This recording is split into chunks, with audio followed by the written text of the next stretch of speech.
अस्सलाम वालेकुम जी। आज का टॉपिक है हमारे पास entropy of ideal gas in microcanonical ensemble. देखते हैं कि जनाब कैसे इस चीज को प्रूव किया जाएगा। इस टॉपिक को पढ़ने से पहले हम एंट्रोपी का थोड़ा सा रिव्यू कर लेते हैं। हमने पहले पढ़ा हुआ है, जब मैंने थर्मोडायनेमिक्स में भी हमने इसे पढ़ा हुआ है, जब हमने स्टैटिस्टिकल मैकेनिक्स का ये कोर्स शुरू किया था तब भी शुरू में थोड़ा सा इंट्रोडक्शन लिया था इसका। तो जल्दी जल्दी रिवाइज कर लेते हैं। तो थर्मोडायनेमिक्स में एंट्रोपी को कैसे डिफाइन करते हैं? डीएस से जाहिर करेंगे, D Q by D T. यहाँ पे डी क्यू क्या है? वो अमाउंट ऑफ हीट है जो एक सर्टेन टेम्परेचर पे हमारे सिस्टम से या निकल रही है या उसमें दाखिल हो रही है। तो अगर ये सिस्टम में दाखिल हो रही है तो डीएस पॉजिटिव होगा, हम कहेंगे एंट्रोपी बढ़ेगी। अगर ये निकल रही है तो डीएस नेगेटिव में आ जाएगा, हम कहेंगे एंट्रोपी डिक्रीज करेगी। तो अब आपके पास जो थर्मोडायनेमिक्स में एंट्रोपी की ये प्रॉपर्टीज होती हैं कि आपके पास डीएस एग्जैक्ट डिफरेंशियल होता है। सॉरी, यहाँ पे मुझे डिफरेंशियल लिखना था, तो आपके पास डिफरेंस लिखा गया है। तो डिफरेंशियल होगा आपके पास, यानी इसका मतलब क्या लेना है आपने? इसका मतलब होगा कि भाई आपके पास अगर एक सिस्टम है वो स्टेट वन से जाता है स्टेट टू पे, ठीक हो गया। अब वही सिस्टम अगर अगर स्टेट वन से जाता स्टेट थ्री पे और फिर जाता स्टेट टू पे, यानी एक और रास्ता अख्तियार करते हुए स्टेट टू तक पहुंचता, आपकी जो एंट्रोपी की चेंज है वो उतनी ही रहनी थी। यानी S1 से S2 तक डायरेक्ट जाते हुए या S1 से वाया S3 S2 तक पहुंचते हुए एंट्रोपी सेम रहनी थी। तो इसका मतलब सिस्टम जो सा मर्जी रास्ता अख्तियार करे, आपके पास डीएस वही आने वाला है। तो हम कहेंगे एग्जैक्ट डिफरेंशियल है, यानी कि आपके पास जो चेंज इन एंट्रोपी है वो रास्ते पे डिपेंड नहीं करती, चाहे सिस्टम जो सी स्टेट एक स्टेट से दूसरी स्टेट जाते हुए जो सा मर्जी रास्ता अख्तियार करे। तो ऐसी सूरत में हम बोलेंगे कि चेंज इन एंट्रोपी क्या है? एग्जैक्ट डिफरेंशियल है। ओके। अगर मैं कहूं कि S1 S2 दो एंट्रोपी हैं दो मुख्तलिफ सिस्टम की, तो अगर हम कंबाइन कर देंगे तो वो ऐड हो जाएंगी, यानी एंट्रोपी एडिटिव है। दोनों सिस्टम्स की एंट्रोपी ऐड हो गई। किसी भी नेचुरल प्रोसेस में जो आपकी एंट्रोपी है, या उसका जवाब जीरो आएगा या वो जीरो से ज्यादा होगा, यानी कि आपके पास एंट्रोपी नेगेटिव नहीं हो सकती। तो हम कहेंगे नेचुरल प्रोसेस में एंट्रोपी हमेशा उस सेंस में जाएगी जिससे, यानी एंट्रोपी इंक्रीज कर रही होगी। डायरेक्शन ऑफ दी जो आपका फ्लो है जो आपका होगा वो इंक्रीज की जानिब होगा। जैसे सूरज से हीट हम तक आ रही है, तो वो अब आपके पास एक डायरेक्शन आपको मिल रही है कि हीट का फ्लो इस जानिब है। तो इसका मतलब ये हुआ कि एंट्रोपी या सिस्टम की बढ़ेगी या उतनी ही रहेगी। मैं एक आपको सादा सी मिसाल से समझा देता हूँ जल्दी जल्दी, कि आपके पास एक हॉट रेजरवायर है, एक कोल्ड रेजरवायर है। हॉट रेजरवायर से हीट निकली कोल्ड तक गई, कोल्ड का टेम्परेचर कम होगा, हॉट का ज्यादा होगा। तो अगर आप डी क्यू बाई टी के लिहाज से देखो तो फाइनल जो पहुंची जगह पे वहां पे टेम्परेचर कम है आपका, ठीक है, और जो जहां से चली वहां पे टेम्परेचर ज्यादा है। तो इसका मतलब शुरू वाला फाइनल माइनस इनिशियल के कंसेप्ट से सोचो, डी क्यू बाई टी। तो अब टी छोटा है तो इसका मतलब जवाब जो ज्यादा आएगा, जहां से चली वहां का जवाब कम आएगा, तो जवाब पॉजिटिव में आ गया। तो इस यही चीज लिखी हुई है कि आपके पास एंट्रोपी इंक्रीज करेगी, पॉजिटिव में जवाब आएगा। अब जो थर्मोडायनेमिक है वहां पे हम सिर्फ चेंज डिफाइन करते हैं, कोई एब्सोल्यूट आप डेफिनेशन नहीं देते, ठीक है। अब जरा स्टैटिस्टिकल में आ जाते हैं। स्टैटिस्टिकल में एंट्रोपी डिफाइन की जाती है सिग्मा लॉग डेल्टा, आपके पास रो। अब आपके पास ये क्या है? ये आपके पास वॉल्यूम है सिस्टम में फेस स्पेस में, और ये वॉल्यूम किसके कॉरेस्पॉन्ड है? कितनी वॉल्यूम का है? तो ई और E minus delta E energy के कॉरेस्पॉन्ड जो वॉल्यूम आएगा वो फेस स्पेस का वॉल्यूम यहाँ पे डिस्कस हो रहा है। तो हम ये कैसे निकालेंगे? तो आपके पास D Q one D two D Q three N, dp1 dp2 और dp3n, यहाँ पे इसका मतलब लेंथ भी 3n में ली, मोमेंटम भी 3n में आया, तो आप मल्टीप्लाई करके एज अ होल पावर लिख सकते हैं। लेंथ को हम dl कह सकते हैं, मोमेंटम को dp कह सकते हैं। n यहाँ पे क्या रिप्रेजेंट कर रहा है? Number of particles. और 3 क्या रिप्रेजेंट कर रहा है? Degree of freedom. तो इसका मतलब अब आपके पास अगर हम कहें कि आप चेंज इन एंट्रोपी है वो सिस्टम ऑफ यूनिट पे डिपेंड नहीं करती, इसका ये डिमेंशनलेस हम इसे कंसीडर कर सकते हैं कि आप एच कट ओवर 3n से अगर रेशियो ले लेते हैं इसकी फेस स्पेस की, तो वॉल्यूम ऑफ फेस स्पेस की, तो वो आपकी एक डिमेंशनलेस फैक्टर आ जाएगा। देखो ना, एच के यूनिट क्या होते हैं? जूल सेकंड, यानी कि वर्क आ गया जूल की जगह, टाइम की जगह सेकंड। अगर मैं कहूँ मोमेंटम जरा देखो, तो मोमेंटम क्या होगा, आपके पास F इंटू टी लिखा जा सकता है, F को DL से जरा दे दो तो वर्क आ जाएगा, तो वर्क इंटू टी, तो यही चीज बन गई ना एक तरह से। तो इसका मतलब आपके पास जो वॉल्यूम ऑफ फेस स्पेस है और H के यूनिट सेम हो गए, अगर आप इनकी रेशियो उठाते हो तो ये एक डायमेंशनलेस चीज आ जाएगी। ठीक होगी बात।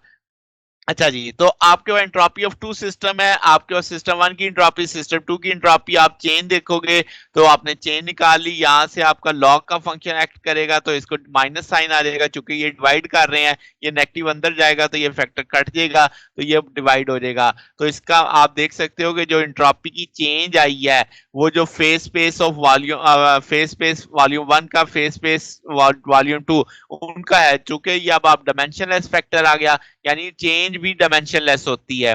अच्छा, अब हम देखते हैं कि जो हमने स्टैटिस्टिकल पढ़ी है, क्या ये वैसे ही आपकी वही कंडीशन फुलफिल करती है जो थर्मोडायनेमिक्स में करती है। लेट्स से हम कहते हैं हमारा जो वॉल्यूम है वो स्टेट टू पे, यानी एक स्टेट से दूसरी स्टेट में जाता है, स्टेट टू में, तो आप कहेंगे वो किसी भी रास्ते में जाए, वॉल्यूम आप क्या क्या रहना है, सेम, वॉल्यूम सेम रहेगा तो एंट्रोपी भी सेम रहेगी।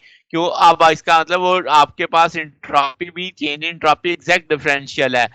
जैसे हम कोऑर्डिनेट स्पेस में बात करते हैं कि वॉल्यूम कंबाइन करते हैं तो एंट्रोपी ऐड हो जाती है, मगर फेस स्पेस में जब आप दो फेस स्पेसिस को कंबाइन करते हैं तो एक नई फेस बनती है, फेस स्पेस बनती है 6n डायमेंशनल। तो इसका मतलब आपको वॉल्यूम्स को मल्टीप्लाई करना पड़ेगा। तो ये चीज इस तरीके से आपने समझनी है। अब चूंकि वॉल्यूम मल्टीप्लाई होने हैं, तो अगर हम परफेक्ट गैस की बात करें तो आपके पास मोमेंटम की चेंज नहीं आती फेस स्पेस में, क्योंकि आपका वॉल्यूम वॉल्यूम की जो फेस स्पेस में चेंज नहीं आएगी।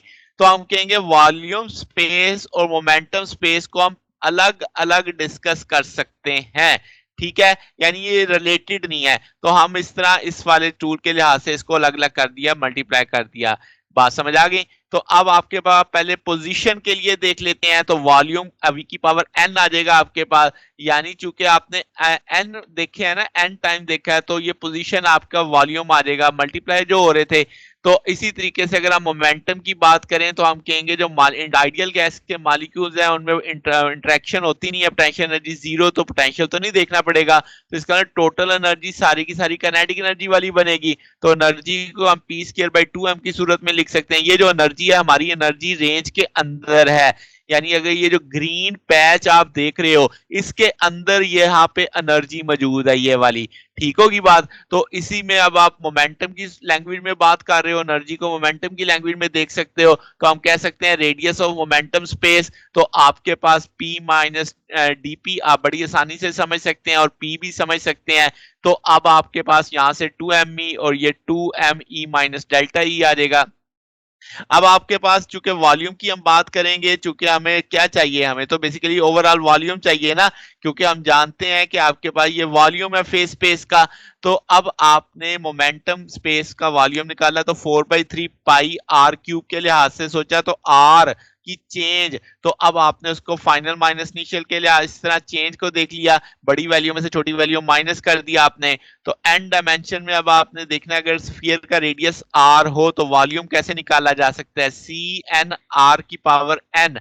तो ये हम एन डायमेंशन के लिए बात कर रहे हैं, तो सी एन कैसे निकलेगा, पाई की पावर एन बाई टू, और आपके पास फेस स्पेस के साथ मल्टीप्लाई हो जाएगा क्या, आपके पास गैमा फंक्शन आ गया n by two plus one, और गैमा फंक्शन का आपके पास एक टूल होता है कि गैमा एन बराबर होता है एन माइनस वन फैक्टोरियल के। तो अब आपके यहां से देखें तो gamma n by two plus one की जगह एन बाई टू फैक्टोरियल लिखा जा सकता है इस टूल के लिहाज से। फिर इसी तरीके से आर एन, तो यहाँ पे देखो तो 3/2 चल रहा है, तो 3 डायमेंशनल था, तो अगर आप n डायमेंशन की बात करोगे तो n/2 आ जाएगा, यहाँ पे भी n/2 आ जाएगा। तो अब आपके पास Cn भी है, Rn भी है, तो क्या वॉल्यूम निकाला जा सकता है। तो आपके पास ये मैंने 3n, अब चूंकि पहले एक n के लिए देखा, अब मैं 3n डायमेंशन की बात कर रहा हूँ, तो उसी तरीके से 3 मल्टीप्लाई हो जाएगा साथ में। तो अब आपके पास C3n भी है, R3n भी है, वॉल्यूम निकाला जा सकता है फेस स्पेस में। तो आप मोमेंटम स्पेस का वॉल्यूम निकाल लेते हो। तो जनाब अब आपके पास क्या आ गया जी, आपने C3n की वैल्यू भी लगा दी, आपने R3n की वैल्यू भी लगा दी। तो आप यहाँ से 2me r की पावर 3n/2 कॉमन उठा सकते हो। जब आप ये कॉमन उठाएंगे तो ये इसके नीचे इस तरीके से लिखा जा सकता है। तो अब आपके पास ये जो ब्रैकेट है इसे हम सीरीज के तौर पे एक्सपेंड कर सकते हैं। ये पावर साथ में मल्टीप्लाई कर जाएगी, आपके पास ये एक्सपोनेंशियल की सीरीज बन जाती है -3n/2 डेल्टा ई ओवर ई के तौर पे। तो यहां से अब आप एक्सचेंज कर सकते हैं, इस सारे की जगह 1 minus exponential -3n/2 delta E over E लिख सकते हैं। अगर हम माने कि n अप्रोच कर रहा है इन्फिनिटी पे, तो इसका मतलब ये एक्सपोनेंशियल ये फंक्शन आपका 0 पे चला जाएगा। तो इसका ये सारे को हम यहाँ से इग्नोर कर सकते हैं। रिमेनिंग फैक्टर ये आ गया। तो मोमेंटम स्पेस का वॉल्यूम आ चुका है। अब आपके पास फेस पे पोजीशन स्पेस का वॉल्यूम भी मौजूद है और मोमेंटम स्पेस का भी है।